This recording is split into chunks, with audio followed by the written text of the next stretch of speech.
ಜಿಂಕೆಗಳಿವೆ.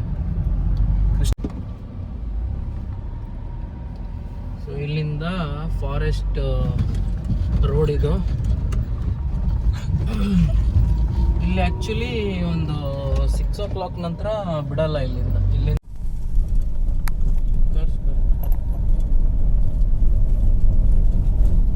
So ನಾನು ಎಷ್ಟು cricket fan ಅಂತ ಹೇಳಿದ್ರೆ,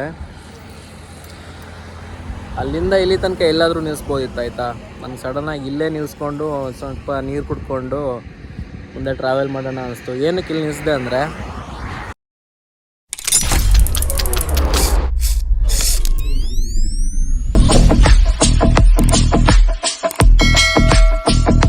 ಹಾಯ್ ಎಲ್ಲರಿಗೂ ನಮಸ್ಕಾರ, welcome back to Puttu Chandru channel. ಇವತ್ತೇನು ಕಾರಲ್ಲಿ ವ್ಲಾಗ್ನ ಸ್ಟಾರ್ಟ್ ಮಾಡ್ತಿದ್ದೀನಿ ಅಂತ ಅಂದ್ಕೊಂಡ್ರ, ಲೈಕ್ ಹೇಳ್ತೀನಿ ಏನಕ್ಕಂತ.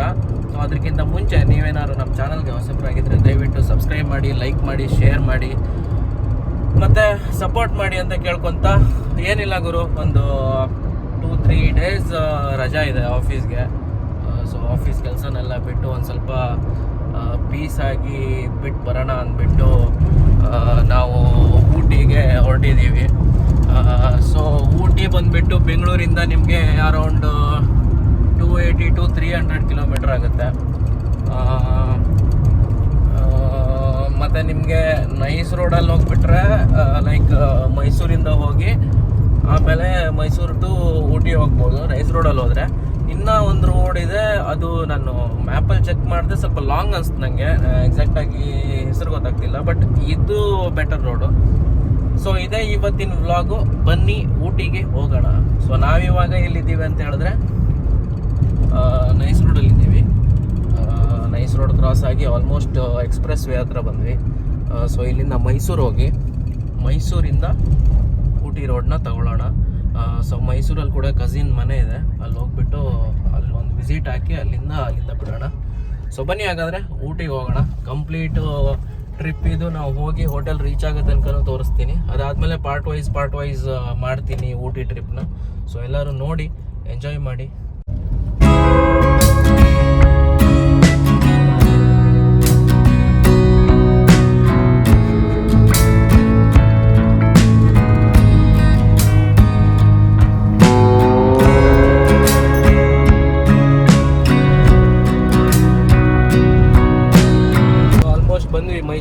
ಮೈಸೂರಿಗೆ ಇನ್ನೊಂದು ಇಲ್ಲಿಂದ ಒಂದು 20 ಕಿಲೋಮೀಟ್ರ್ ಹತ್ರ ಇದೆ ಅಷ್ಟೇ. ಸೊ ಎಕ್ಸ್ಪ್ರೆಸ್ ವೇ ಮುಗೀತು. ಸೊ ಮೈಸೂರಲ್ಲಿ ಊಟಿ ರೋಡಲ್ಲೇ ನನ್ನ ಕಸಿನ್ ಇರೋದು. ಸೊ ಅಲ್ಲಿ ಹೋಗಿ ಏನಿಲ್ಲ, ಒಂದು 50 ನಿಮಿಷ ಮಾತಾಡ್ಸ್ಕೊಂಡು ಅಲ್ಲಿಂದ ಹೊರಡೋದೆ. ಸೊ ಅಲ್ಲಿ ಜಾಸ್ತಿ ಕೆಲಸ ಇಲ್ಲ. ಸೊ ಇವಾಗ ನೋಡ್ಬೋದು ನೀವು, ಎಕ್ಸ್ಪ್ರೆಸ್ ವೇ ಮುಗೀತು. ಸೊ ಇಲ್ಲೇ ಬಂದ್ವಿ. ಇವಾಗ ಇಲ್ಲೊಂದು 5 ನಿಮಿಷ ಬ್ರೇಕ್ ಅಷ್ಟೇ. ಕಸಿನ್ ಮನೆಗೆ ಹೋಗಿ ಏನೋ ಟೀಗೆ ಕುಡ್ಕೊಂಡು ಇಲ್ಲಿಂದ ಜೂಟ್ ಅನ್ನೋದೆ ಆಯಿತು. ಆವಾಗಲೇ ಹೇಳ್ದಂಗೆ ನನ್ನ ಕಸಿನ್ ಮನೆಗೆ ಹೋಗಿ ಬಂದೆ. ಸೊ ಇವಾಗ ಇಲ್ಲಿಂದ ಬಿಟ್ವಿ. ಇವಾಗ ನೆಕ್ಸ್ಟ್ ಸ್ಟಾಪು ಡೈರೆಕ್ಟ್ ಅದೇ ಊಟಿ. ತೋರಿಸ್ತೀನಿ ನಿಮಗೆ ಏನೇನು ದಾರಿಯಲ್ಲಿ ಸಿಗುತ್ತೆ, ನೇಚರು ಎಲ್ಲನೂ. ಸೊ ನೋಡ್ತಾ ಇರಿ. ಸೊ ಇಲ್ಲಿಂದ ರೈಟ್ ಎತ್ಕೊಂಡ್ರೆ ಊಟಿ. ಸೊ ರೈಟ್ಗೆ ಹೋಗಬೇಕು. Let's go.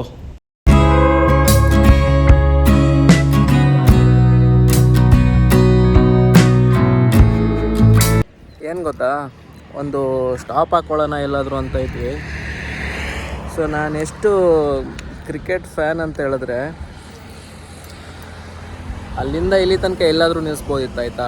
ನಂಗೆ ಸಡನ್ನಾಗಿ ಇಲ್ಲೇ ನಿಲ್ಲಿಸ್ಕೊಂಡು ಸ್ವಲ್ಪ ನೀರು ಕುಡ್ಕೊಂಡು ಮುಂದೆ ಟ್ರಾವೆಲ್ ಮಾಡೋಣ ಅನಿಸ್ತು. ಏನಕ್ಕೆ ಇಲ್ಲಿ ನಿಲ್ಲಿಸಿದೆ ಅಂದರೆ,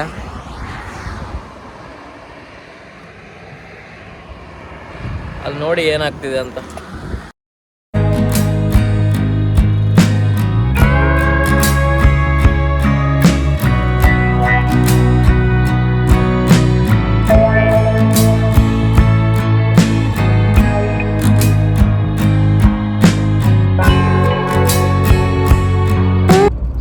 ಒಂದು ಇನ್ನೂ 59 ಕಿಲೋಮೀಟ್ರ್ ಇದೆ.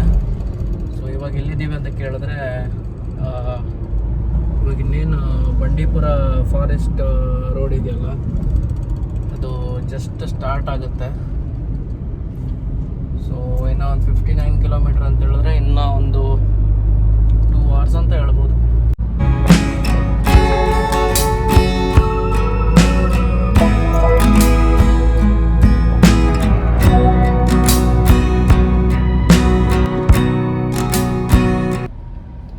ಸೊ ಇಲ್ಲಿಂದ ಫಾರೆಸ್ಟ್ ರೋಡ್ ಇದು.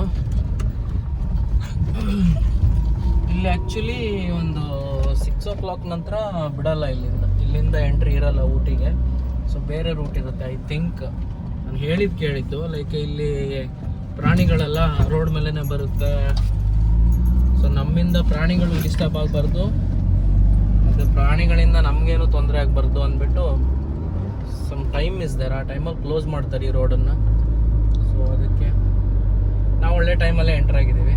ಸೊ ನಮಗೆ ಎಂಟ್ರಿ ಇದೆ. 20 rupees ಏನೋ ಟಿಕೆಟ್ ತೊಗೊತಾರೆ ಈ ರೋಡಲ್ಲಿ.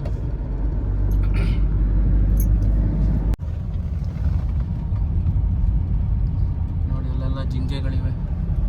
ಕೃಷ್ಣಮೃಗ ಅನ್ಸುತ್ತದು, ಜಿಂಕೆ ಅಲ್ಲ.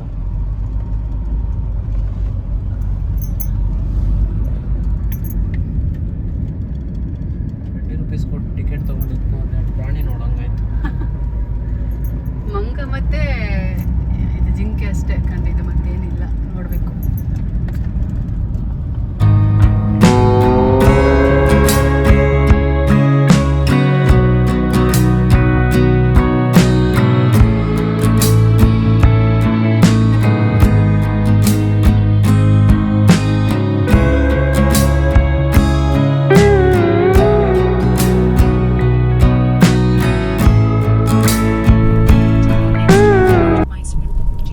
ಎಷ್ಟೊಂದು ಖುಷಿ ಆಗುತ್ತಲ್ವ ಈ ಥರ ನೇಚರು ನೋಡ್ತಾ ಇದ್ರೆ.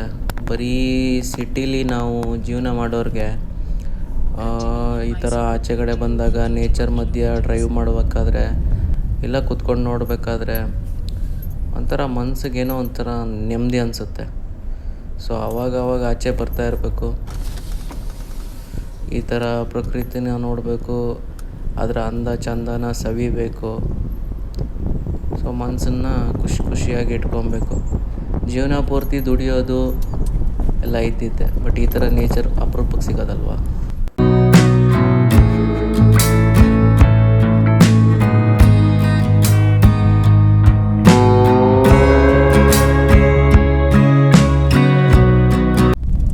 ಇವಾಗ ನಾವು ಬಂಡೀಪುರ ಫಾರೆಸ್ಟ್ನ ಮುಗಿಸಿ, ಆ ರೋಡ್ನ ಮುಗಿಸಿ ತಮಿಳ್ನಾಡು ಫಾರೆಸ್ಟ್ ಎಂಟ್ರ್ ಆದ್ವಿ ಆಯಿತಾ. ಅದರದ್ದು ಹೆಸರೇನೋ ಮಂಗಲ ಅಂತ ನೋಡಿದೆ, ಸತ್ಯಮಂಗಲನ ಏನೋ ಇರಬೇಕು. ಸೊ ಇದು ಇವಾಗ ಫುಲ್ಲು ಹಿಲ್ ರೋಡ್ ಅಂತ ಹೇಳಿದ್ರೆ ಫುಲ್ ನ್ಯಾರೋ ರೋಡ್ಸ್ ಇರುತ್ತೆ, ತುಂಬ ಕಷ್ಟ ಡ್ರೈವ್ ಮಾಡೋಕ್ಕೆ. ಇಲ್ಲಿ ಜಾಸ್ತಿ ವೀಡಿಯೋ ಮಾಡಿಲ್ಲ ನಾನು, ಸೊ ಅದಕ್ಕೆ ವಾಯ್ಸ್ ಓವರ್ ಕೊಡ್ತಾಯಿದ್ದೀನಿ. ಸೊ ಸ್ವಲ್ಪ ಅಷ್ಟೇ ಮಾಡಿರೋದು. ತುಂಬ ನ್ಯಾರೋ ರೋಡ್ ಇದೆ, ಮಾತ್ರ ಸ್ವಲ್ಪ ಟಫ್ ಡ್ರೈವಿಂಗ್ ಅಂತಲೇ ಹೇಳ್ಬೋದು ಈ ರೋಡಲ್ಲಿ.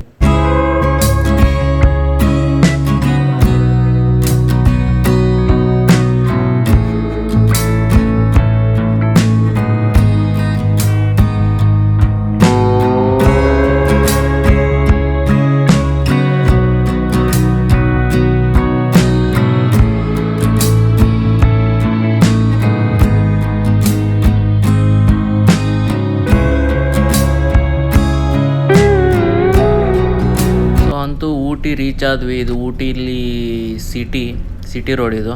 ಸೊ ಇಲ್ಲಿಂದ ನಮ್ಮ ಹೋಟೆಲ್ ಇರೋದು ಒಂದು 2-3 ಕಿಲೋಮೀಟರ್ ಅಷ್ಟೇ ಇಲ್ಲಿಂದ. ಸೊ ಊಟಿ ಸಿಟಿ ಇದು. ಆಮೇಲೆ ನೆಕ್ಸ್ಟು ವ್ಯೂ ಪಾಯಿಂಟ್ಗಳು, ಇನ್ನು ನೋಡುವಂಥ ಟೂರಿಸ್ಟ್ ಪ್ಲೇಸಸ್ಗಳೆಲ್ಲ ನಿಯರ್ ಬೈ ಇದೆ. ಜಸ್ಟ್ 6-7 ಕಿಲೋಮೀಟರ್ಸ್ ಒಳಗಡೆನೇ ಎಲ್ಲನೂ. ಸೊ ಬನ್ನಿ ನಮ್ಮ ಹೋಟೆಲ್ ಹತ್ರ ಹೋಗೋಣ. ಸೊ ಅಲ್ಲಿ ವಿಡಿಯೋ ಮಾಡ್ತೀನಿ.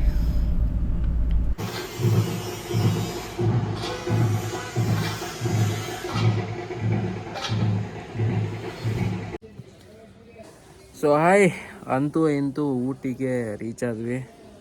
ಸೊ ಒಂದು ಲಾಂಗ್ ರೈಡ್ ಆದಮೇಲೆ ಅಂತೂ ಹೋಟೆಲ್ ಬಂದು ರೀಚ್ ಆದ್ವಿ. ತುಂಬ ಟಯರ್ಡ್ ಆಗಿದ್ದೀವಿ. ಬಿಕಾಸ್ ಬರಬೇಕಾದ್ರೆ ಹೆಂಗಿತ್ತು ಅಂತ ಹೇಳಿದ್ರೆ ರೋಡು ಫುಲ್ ಘಾಟ್ ಸೆಕ್ಷನ್ನು, ಸಾಕ ಟಯರ್ಡ್ ಆಗೋಯ್ತು. ಸೊ ಅಂತೂ ಬಂದ್ವಿ, ಹೋಟೆಲ್ಗೆ ರೀಚ್ ಆದ್ವಿ. ಹಿಂದ್ಗಡೆ ಕಾಣಿಸ್ತಿದೆಯಲ್ಲ, ಇದೆ ನಾವು ಸ್ಟೇ ಆಗಿರೋ ಪ್ಲೇಸು. ಸೊ ಇದ್ರ ಮುಂದ್ಗಡೆ ವ್ಯೂ ತೋರಿಸ್ತೀನಿ ನೋಡಿ, ಸಖತ್ತಾಗಿದೆ. ಇಲ್ಲಿ ಬೆಳಗ್ಗೆ ಮಾತ್ರ ಸಖತ್ ಫಾಗ್ ಬರುತ್ತೆ. ಫಾಗ್ ಬಂದಾಗ ವ್ಯೂ ಚೆನ್ನಾಗಿರುತ್ತೆ. ಸೊ ನನ್ನ ಕಾರ್ನ ಅಲ್ಲಿ ಪಾರ್ಕ್ ಮಾಡಿದ್ದೀನಿ. ಎದುರುಗಡೆನೆ. ಇವಾಗ ಆಲ್ರೆಡಿ 4:30 5 o'clock ಆಗಿರೋದ್ರಿಂದ ಇವಾಗ ಫಸ್ಟ್ ನಂದು ಪ್ಲ್ಯಾನ್ ಏನಿತ್ತು ಅಂತ ಹೇಳಿದ್ರೆ ಹೋಗ್ಬಿಟ್ಟು ಇದಿದೆಯಲ್ಲ ಬೋಟಿಂಗ್ ಮಾಡೋಕ್ಕೆ ಊಟಿ ಲೇಕ್ ಅಂತ ಏನೋ ಇದೆ ಫೇಮಸ್ ಆಗಿ, ಅಲ್ಲಿ ಹೋಗೋಣ ಅಂದ್ಕೊಂಡ್ವಿ. ಬಟ್ ಬರೋ ಅಷ್ಟರಲ್ಲಿ ಲೇಟ್ ಆಗೋಯ್ತು. ಸೊ ಅದನ್ನು ನಾಳೆ ಮಾಡ್ತೀನಿ. ಸೊ ನಾಳೆ ನಿಮಗೆ ಎಲ್ಲೆಲ್ಲಿ ಸುತ್ತಾಡೋಕೆ ಹೋಗ್ತೀವಿ, ಏನೇನು ಊಟಿಲಿ ನೋಡ್ತೀವಿ ಎಲ್ಲನೂ ತೋರಿಸ್ತೀನಿ. ಇವತ್ತೇನಿಲ್ಲ, ಒಂದು ಸ್ಟ್ರೀಟ್ ವಾಕ್ ಹೋಗೋದಷ್ಟೇ. ಸೊ ಅದಕ್ಕೆ ಈ ಕ್ಯಾಶುವಲ್ ವೇರಲ್ಲಿ ರೆಡಿಯಾಗಿದ್ದೀನಿ. ಸೊ ಒಂದು ಸ್ಟ್ರೀಟ್ ವಾಕ್ ಹೋಗಿ ಏನಾದರೂ ತಿಂದ್ಕೊಂಡು ಬರೋದು. ಸೊ ಥ್ಯಾಂಕ್ ಯು ಇಲ್ಲಿ ತನಕ ವ್ಲಾಗ್ ನೋಡಿದ್ದಕ್ಕೆ. ಸೊ ಇದು ಬೆಂಗಳೂರಿಂದ ನಾವು ಊಟಿಗೆ ಬಂದಿರೋ ವ್ಲಾಗು.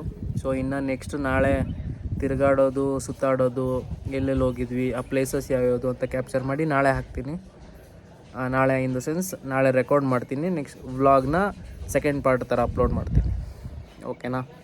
ಸೊ ಥ್ಯಾಂಕ್ ಯು ಸ್ನೇಹಿತರೆ ಇಲ್ಲಿ ತನಕ ವ್ಲಾಗ್ ನೋಡಿದ್ದಕ್ಕೆ. ಸೊ ಹೀಗೆ ಲೈಕ್ ಮಾಡ್ತಾಯಿರಿ, ಶೇರ್ ಮಾಡಿ, ಸಪೋರ್ಟ್ ಮಾಡಿ. ಮತ್ತು ಯಾರು ಸಬ್ಸ್ಕ್ರೈಬ್ ಮಾಡಿಲ್ವೋ ಸಬ್ಸ್ಕ್ರೈಬ್ ಮಾಡ್ಕೊಳ್ಳಿ ಅಂತ ಕೇಳ್ಕೊತ ಈ ವ್ಲಾಗ್ನ ಇಲ್ಲೇ ಮುಗಿಸೋಣ. Thank you, bye bye.